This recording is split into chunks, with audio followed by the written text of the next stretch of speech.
واصف علی واصف فرماتے ہیں، لوگوں سے الگ رہ کر سوچو گے تو الگ سوچ مل جائے گی۔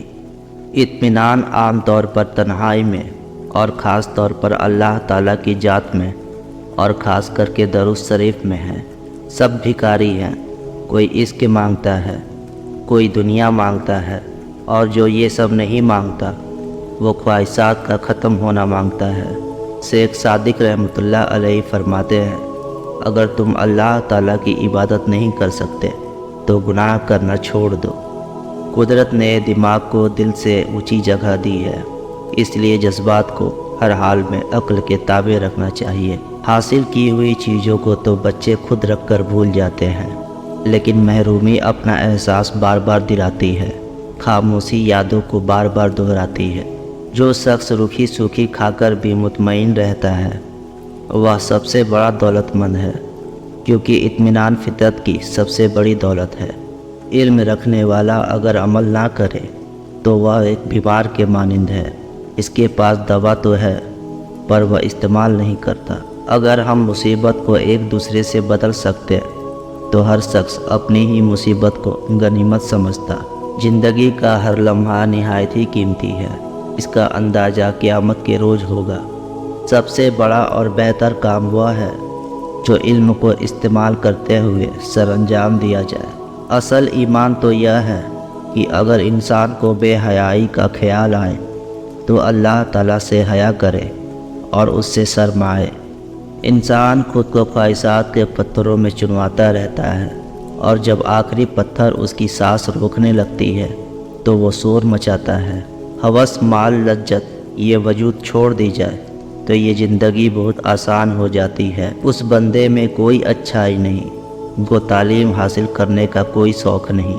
جب تک انسان دوسروں کی جگہ پر کھڑا نہ ہو اسے پوری بات سمجھ نہیں آتی۔ واصف علی واصف فرماتے ہیں، جس چیز پر آپ کو غرور ہے یا کم سے کم حق ہے اس چیز کو آپ اللہ تعالیٰ کی راہ میں لگا دیں، پھر آپ کا مسئلہ حل ہو جائے گا۔ انسان کی زبان جھوٹ نہیں بولتی، انسان جھوٹ بولتا ہے، اور جب زبان بولنا شروع کرے گی تو وہ سچ ہی بولے گی۔ جھوٹ بولتے رہو گے تو ایک دن اس مٹی جیسے ٹیل پر پہاڑ جتنا بوجھ ڈال دو گے۔ حقیقت سے اپنے آپ کو بچانا ہمیں بہترین انسان بننے میں مدد نہیں کر سکتا، ہرگز نہیں۔ اپنے نصیب پر خوش رہنا چاہیے، اپنے کوششوں پہ راضی رہنا چاہیے، اور کوششوں کے انجام پر بھی دوسرے انسان کے نصیب سے مقابلہ نہیں کرنا چاہیے۔ جو ذرہ جہاں ہے وہیں آفتاب ہے۔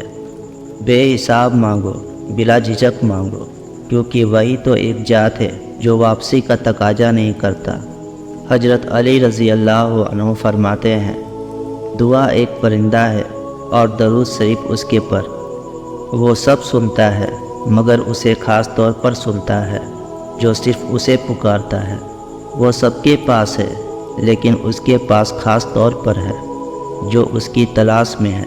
وہ سب کو دے رہا ہے لیکن اسے خاص طور پر دے رہا ہے جو پورے یقین سے اس سے مانگ رہا ہے۔ دیکھنا کہیں زندگی آسان بناتے بناتے موت نامشکل ہو جائے۔ کسی غمزدہ کی آنکھ سے آنسو چرا کر کے چہرے پر خوشیاں بکھیرنا عظیم نیکی ہے۔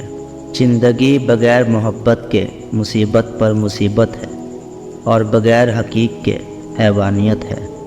ہمیں شریعت نے گناہ سے نفرت کرنے کا حکم دیا ہے، گناہ گار سے نہیں۔ مسلمانوں کا ایک مرض یہ بھی ہے کہ وہ دوسروں کی آخرت بنانے کے لیے بے چین ہے مگر اپنی دنیا بنانے کے لیے سرگردہ ہے۔ آپ ہمیشہ وہاں زندہ رہیں گے، آپ چاہیں گے بھی تو آپ کی آنکھوں میں آنسو نہیں آئیں گے اور نہ ہی موت آئے گی، لیکن موت سے پہلے جو اللہ کی یاد میں آنسو بہانے اور تڑپنے کا مزہ ہے وہ دنیا کے کسی کونے میں نہیں اور نہ ہی دنیا کے کسی چیز میں ہے۔